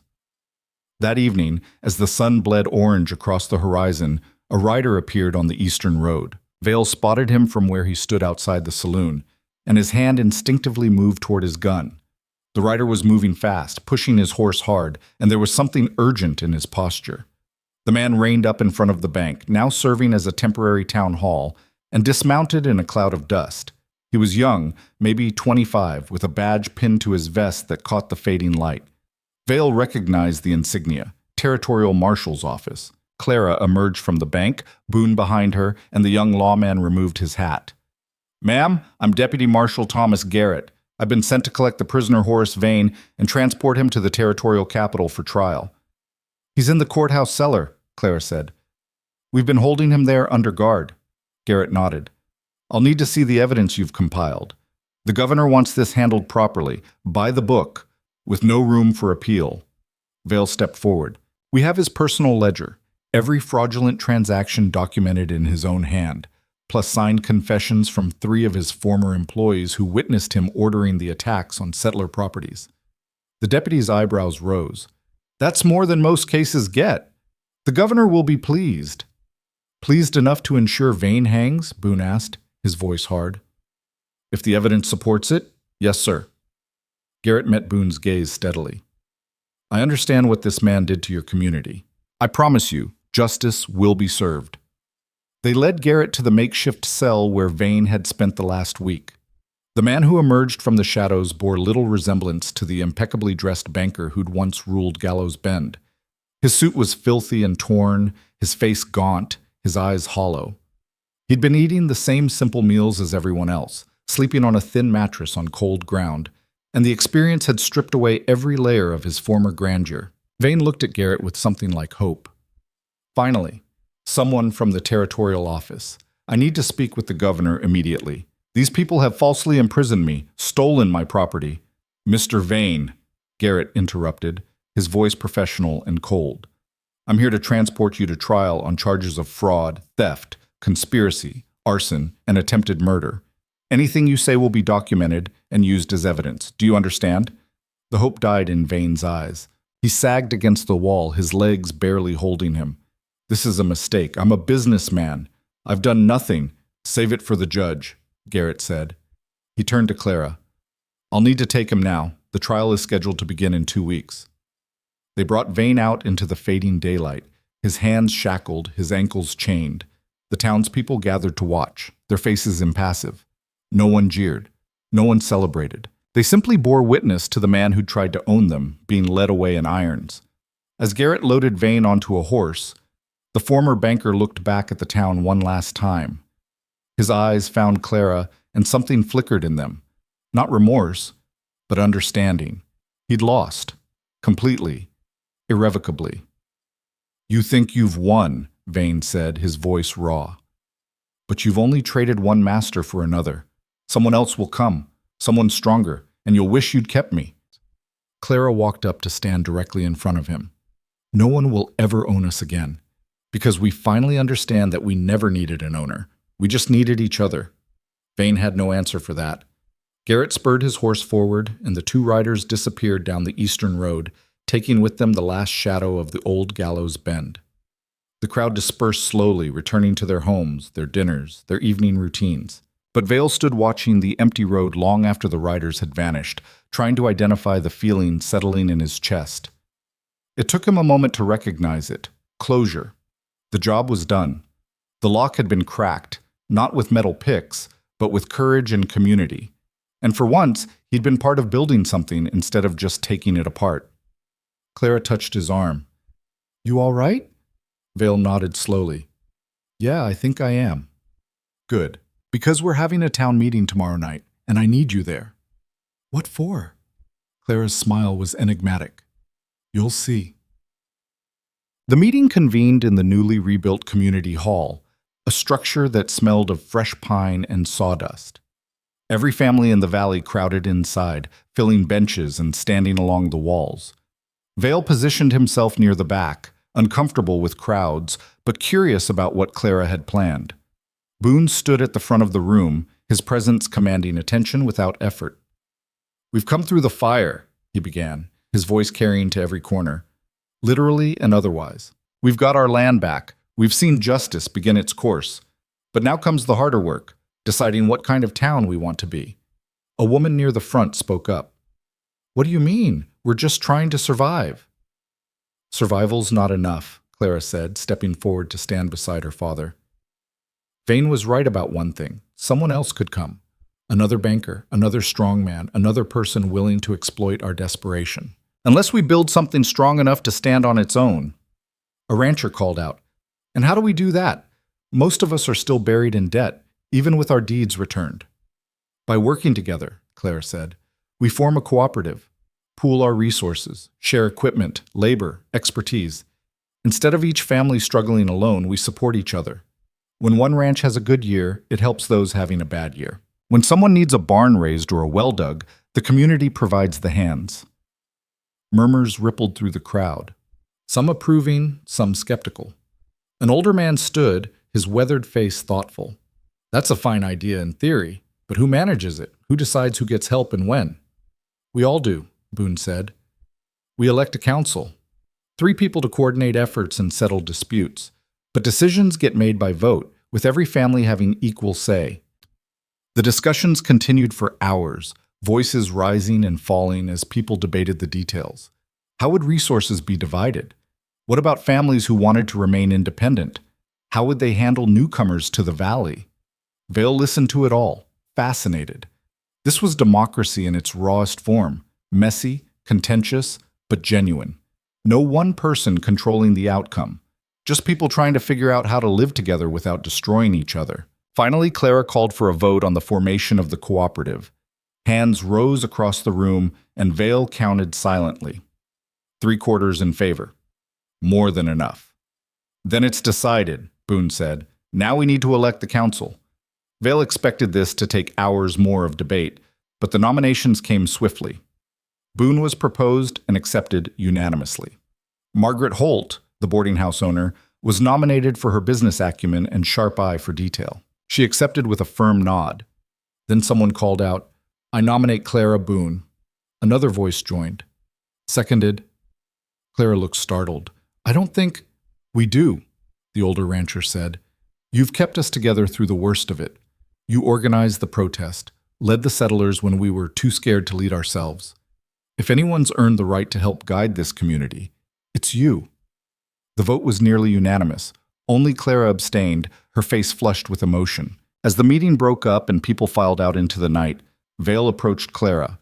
She stood alone near the front, staring at the empty room as if trying to process what had just happened. "Congratulations," Vale said. She turned to him, her eyes bright. "I didn't expect that." "You should have. They trust you." "I'm terrified I'll let them down." Vale moved closer. "You won't. Because you actually care if you do. That's what makes you different from Vane. He saw the town as something to own. You see it as something to serve." Clara's breath caught. "When did you become so wise?" "I'm not wise. I'm just observant. It's a useful skill when you spend your life breaking into places you don't belong." "And do you belong here now?" The question hung between them, weighted with more than curiosity. Vale thought about the road, about the freedom of having no ties, no responsibilities. Then he thought about watching the sunrise from Clara's porch, about the satisfaction of driving a nail straight, about the way this town had fought for itself and won. "I think I might," he said quietly. Clara smiled, and it transformed her face. "Good, because I need a treasurer for the cooperative, someone who understands numbers and can spot fraud before it takes root." Vale laughed. "You want a thief to manage the community's money?" "I want someone who knows every trick a thief might use. Who better to protect us than someone who's seen every scam?"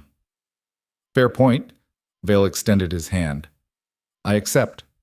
On one condition." "Which is?"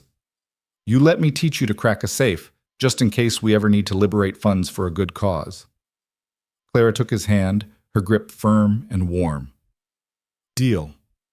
The weeks that followed settled into a rhythm that surprised Vale with its comfort. He'd never stayed in one place long enough to experience seasons changing, but now he watched autumn paint the valley in gold and crimson, felt the first bite of winter wind coming down from the mountains. The cooperative took shape under the council's guidance, and Vale discovered he had a talent for organizing finances that had nothing to do with stealing them. He also discovered he had a talent for teaching. Several of the younger settlers, boys and girls both, showed interest in learning mathematics and bookkeeping. Vale started holding informal classes in the evening, showing them how to track expenses, calculate interest, spot inconsistencies in contracts. He framed it as practical education, but he was really teaching them how to protect themselves from men like Vane. Clara attended sometimes, sitting in the back of the room, ostensibly to observe but really just to watch Vale work. Afterward, they'd walk through the town together, talking about everything and nothing. Vale told her stories about his years on the road, carefully edited to remove the criminal details, and she told him about growing up on the ranch, about her mother's strength and her father's quiet wisdom. One evening, as they stood on the bridge over the creek that gave Broken Creek its name, Clara said, "I used to think I'd leave this place someday, see the big cities back east, experience something beyond dust and cattle."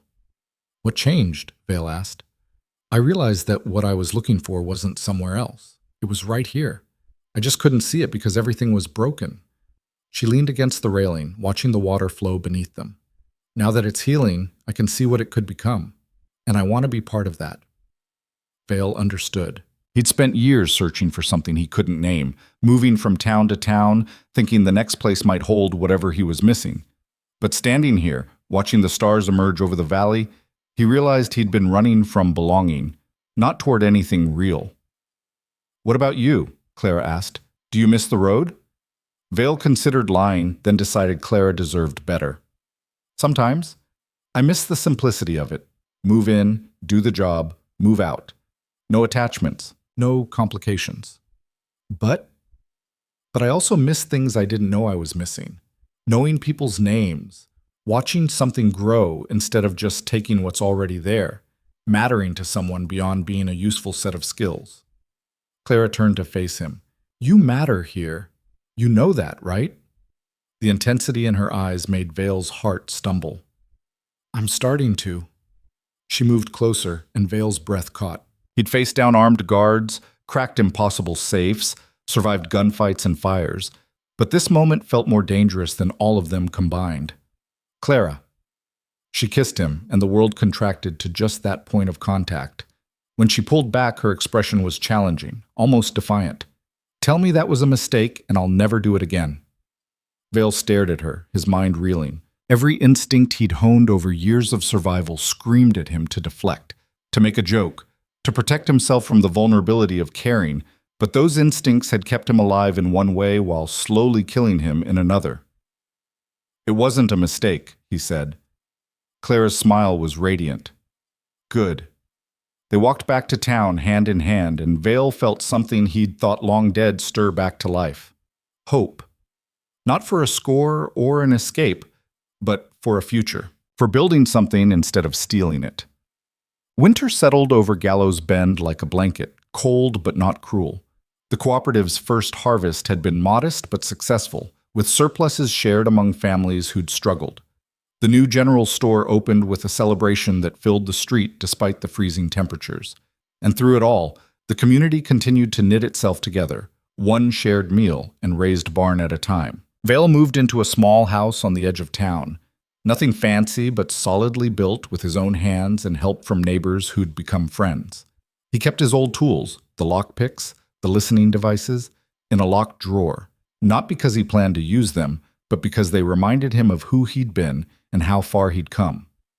Clara visited often, and soon her visits extended overnight, then for days at a time. No one in town commented, at least not negatively. They'd seen these two people stand against impossible odds, had watched them help rebuild not just structures, but the community's faith in itself. If they found comfort in each other, that was their business and their blessing. One morning in early December, as snow dusted the valley like powdered sugar, a familiar figure appeared on the road. Vale was chopping firewood when he saw the rider, and he recognized the black coat and the easy way the man sat his horse before he could make out the features. Rook Maddox had returned. Vale set down his axe and walked out to meet him. Rook dismounted, moving more stiffly than Vale remembered, and there were new lines around his eyes that spoke of hard miles and harder choices. "Didn't expect to see you again," Vale said, gripping Rook's hand. "Had business near the territorial capital. Thought I'd see how things settled." Rook's gaze swept over the town, taking in the new buildings, the smoke rising from chimneys, the sound of children laughing in the street. "Looks like they settled well." "Better than expected," Vale gestured toward the house. "Come on, I'll make coffee." Inside, Rook sat at the simple wooden table while Vale worked the stove. The house was spare but comfortable. A bed, a table, 2 chairs, shelves lined with books Vale had started collecting. Through the window, they could see the valley spreading out in its winter coat. "You're really staying," Rook observed. It wasn't a question. "I am." "Didn't think you were the type." Vale poured 2 cups of coffee and sat across from his friend. "Neither did I. Turns out I was wrong about a lot of things." Rook sipped his coffee, his expression unreadable. "How's Clara?" "Good. She's running the cooperative council now. Turns out she's got a gift for leadership." "And you?" "I manage the books, teach some classes, help where I'm needed." Vale shrugged. It's not exciting, but it's honest. You miss it?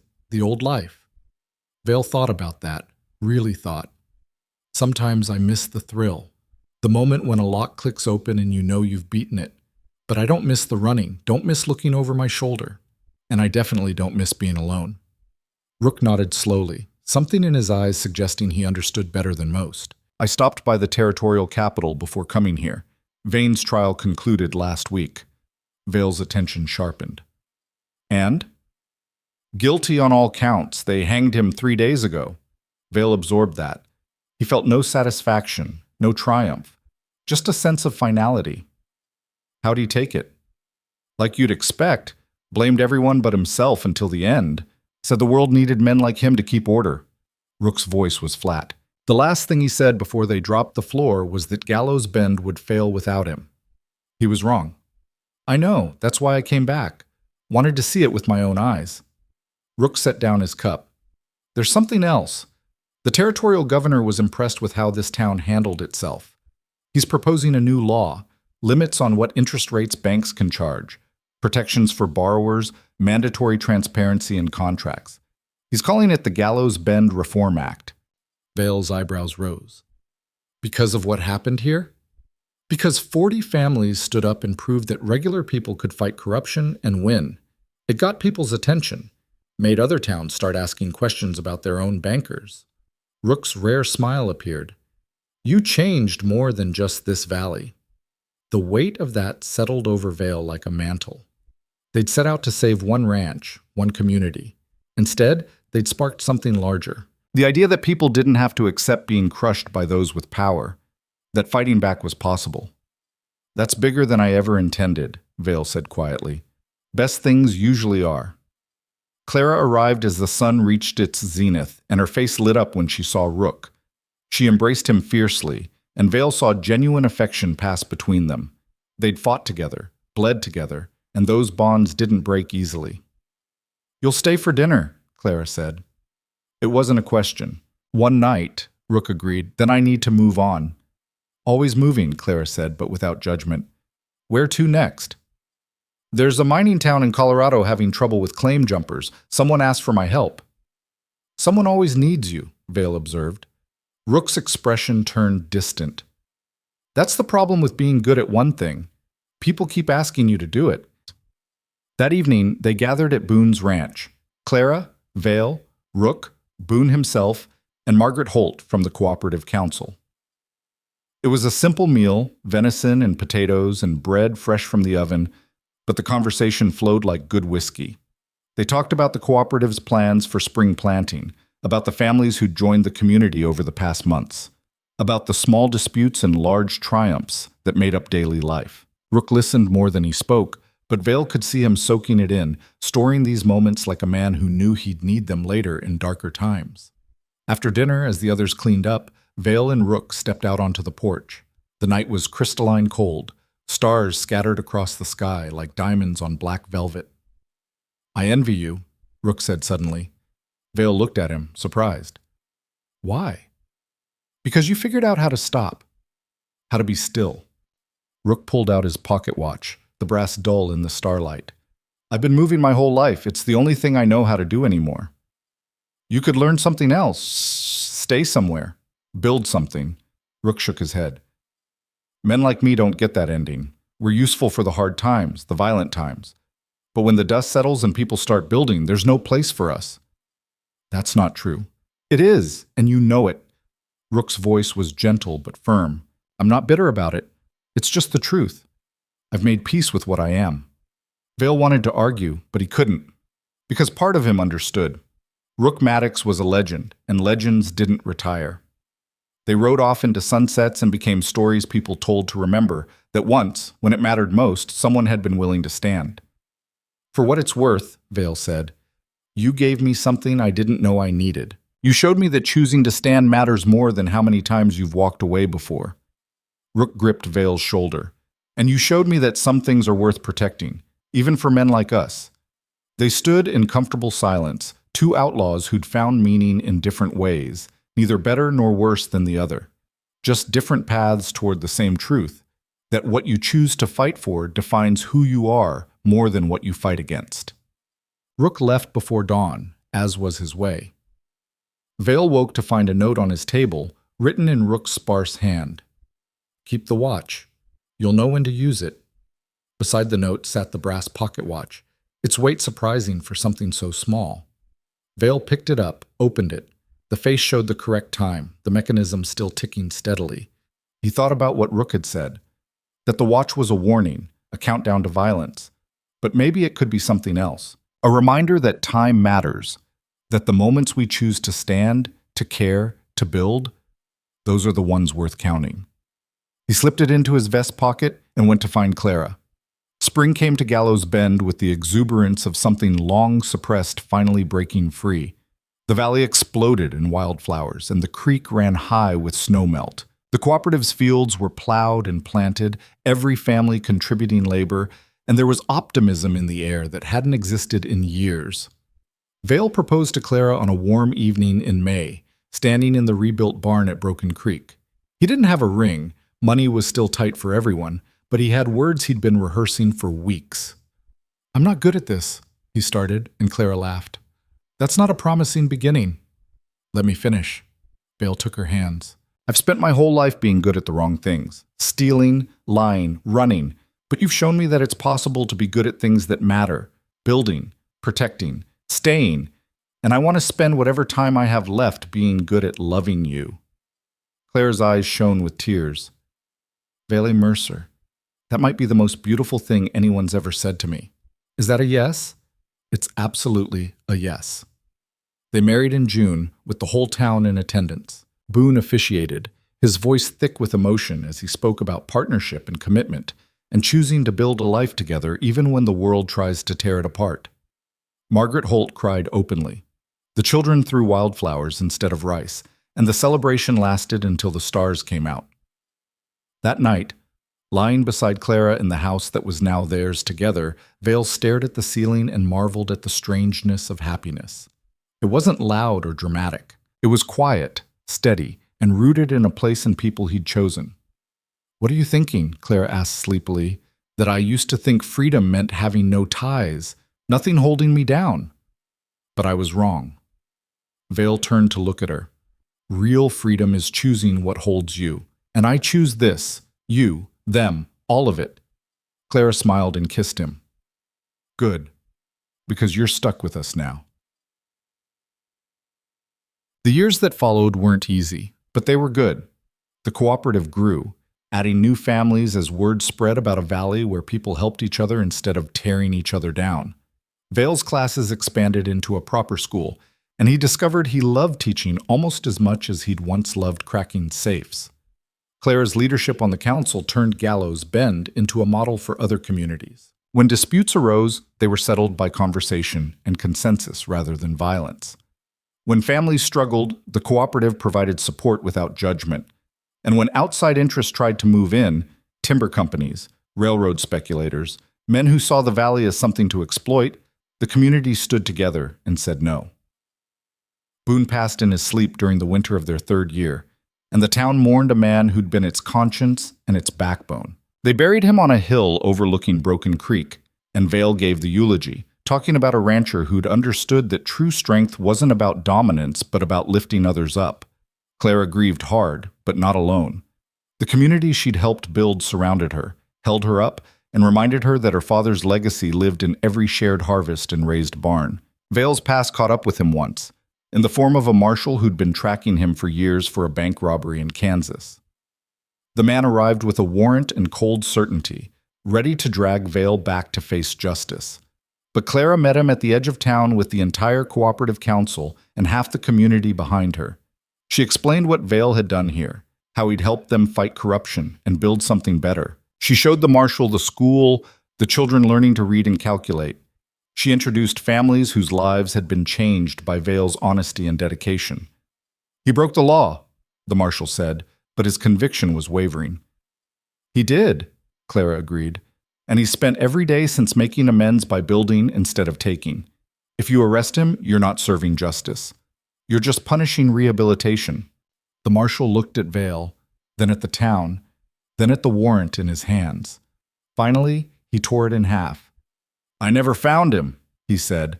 "Guess he's long gone by now." He rode away without looking back, and Vale realized he'd been given something rarer than gold, a second chance to deserve the life he'd stumbled into. The watch Rook had left sat in a drawer in Vale's desk. He checked it sometimes, winding it to keep it running, but he never wore it. It was a reminder of what he'd been and what he'd moved beyond. The old Vale would have used those lockpicks gathering dust beside it. The new Vale used his skills to protect rather than exploit. Clara noticed him looking at the watch one evening and came to stand beside him. "Do you miss him, Rook?" "Sometimes. Wonder where he is. If he's all right." Men like him are always all right. They're too stubborn to be anything else. Vale closed the drawer. "You think we'll ever see him again?" "Maybe. If someone needs him." Clara took his hand. "But we don't. Not anymore." She was right. They'd needed Rook Maddox to be the weapon they couldn't be, to stand in the fire while they found their courage. But that time had passed. They'd learned to protect themselves, to fight their own battles, to build their own futures. 10 years after Vale first rode into Gallows Bend, the town bore almost no resemblance to the fearful place it had been. The cooperative had expanded to include 6 neighboring valleys. The school had 3 teachers and more than 50 students. And the Gallows Bend Reform Act had spread across the territory, protecting thousands of families from the kind of predatory lending that had nearly destroyed this community. Vale stood on the porch of his home, larger now, with rooms for the children he and Clara had brought into the world, and watched the sun set over the valley. 2 boys chased each other through the yard, their laughter bright as new coins. Clara stood in the garden, harvesting vegetables for dinner, her hands in the soil she'd fought to keep. In his pocket, Vale felt the weight of Rook's watch. He pulled it out, opened it. The brass had tarnished further, the mechanism showing its age, but it still kept perfect time. Vale thought about the man who'd given it to him, wondered if he was still riding from town to town, still pulling out this watch to warn people their time was up. But for Vale, time had become something different. Not a countdown to violence, but a measure of moments worth preserving. Every sunset watched with Clara, every dinner with his family, every student who learned to stand up for themselves, every family that stayed on their land instead of being forced off it. These were the seconds that mattered. These were the hours worth counting. He closed the watch and slipped it back into his pocket, not as a weapon or a warning, but as a reminder that he'd once been a man who only knew how to take, and had somehow learned to give instead. Clara called from the garden, her voice warm and familiar. "Vale, dinner's ready?" He walked toward her, toward the light spilling from their home, toward the life he'd chosen and the family that chose him back. Behind him, the valley settled into evening, smoke rising from chimneys, voices carrying on the wind, the sound of a community that had saved itself and decided to keep growing. Vale Mercer, the safecracker who'd only ever known how to break things open, had finally found something worth protecting. And he protected it by staying, by choosing, by building something so strong that no lock could hold it, and no thief could steal it. He'd cracked the hardest safe of all, the one around his own heart, and discovered that what he'd been looking for his whole life wasn't hidden in someone else's vault. It was right here, in the dirt and the sweat and the laughter, in the hands that held his and the voices that called him home, in the moment when a drifter stopped drifting and a thief stopped stealing and a man decided he was tired of running from the one thing he'd always needed, a place to belong, people to love, a reason to stay. Vale joined his family for dinner, and as he sat at the table with Clara and their children, surrounded by the evidence of everything they'd built together, he felt something he'd never experienced before. Complete. The watch in his pocket ticked steadily, counting seconds that no longer felt like they were running out.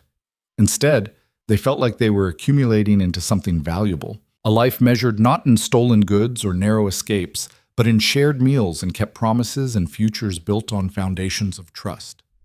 Somewhere out on the frontier, Rook Maddox was still riding, still fighting, still pulling out his watch to warn dangerous men their time was up. But here in Gallows Bend, time had become an ally instead of an enemy.